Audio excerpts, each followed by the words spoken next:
बिस्मिल्लाहिर्रहमानिर्रहीम। अजीज तलबा, एक जंगल में शेर, चीता, रीछ और भेड़िया इकट्ठे रहते थे। उन्होंने मंसूबा बनाया कि वो इकट्ठे शिकार किया करेंगे और शिकार को बराबर बराबर तकसीम करके खाएंगे। चुनाचे एक दिन वो शिकार को निकले और एक बड़ा जानवर उन्होंने शिकार के तौर पे मारा, नील गाय। शिकार मारा, जब तकसीम की बारी आई तो 4 हिस्सों में तकसीम कर दिया नील गाय के गोश्त को। शेर कहने लगा, अब तुम एक तरफ खड़े हो जाओ, बाकी जानवरों को। कहने लगा, एक तो मेरा हिस्सा है इस गोश्त में, एक तो मेरा हिस्सा है हमारे वायदे के मुताबिक, और दूसरा मेरा हिस्सा है कि मैं जंगल का बादशाह हूँ, सबसे ज्यादा ताकतवर हूँ और मेरा हक बनता है कि मैं एक हिस्सा ले लूं गोश्त का। और तीसरा हिस्सा भी मेरा है क्योंकि जंगल के जितने भी जानवर शिकार करते हैं वो मुझे खिराज देते हैं, तावान देते हैं। तो इस लिहाज से तीसरा हिस्सा भी मेरा हो गया, 3 हिस्से मेरे हो गए।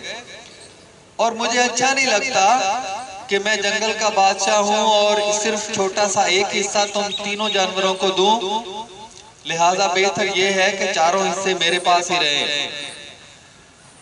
तो वो चारों हिस्सों पर शेर ने कब्जा कर लिया और बाकियों को कहा कि तुम भाग जाओ, ये तो मेरा, चारों हिस्से मेरे हैं, मैं इसे खाऊंगा अपनी मर्जी के मुताबिक।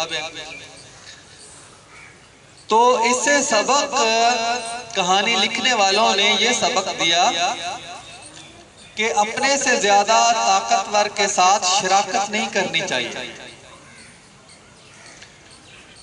उससे नुकसान होता है कि किसी वक्त भी ताकत के घुमंड में आकर, ताकत के गुरूर में आकर वो शख्स, उसका दिमाग फिर सकता है, उसके ख्यालात बदल सकते हैं, वो मुआहदा तोड़ सकता है।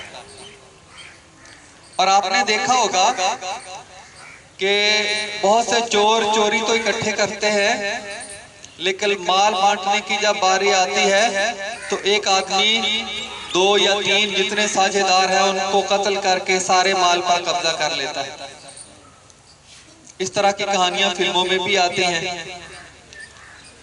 और इसी तरह जब कारोबार लोग इकट्ठा करते हैं तो मेहनत से, कोशिश के साथ इकट्ठा कारोबार करते हैं, लेकिन जब उसका फल मिलता है, नतीजा निकलता है, मुनाफा होता है, तो उसको तकसीम करने पे झगड़ा करते हैं, लड़ाइयां होती हैं, मारकुटाइयां होती हैं।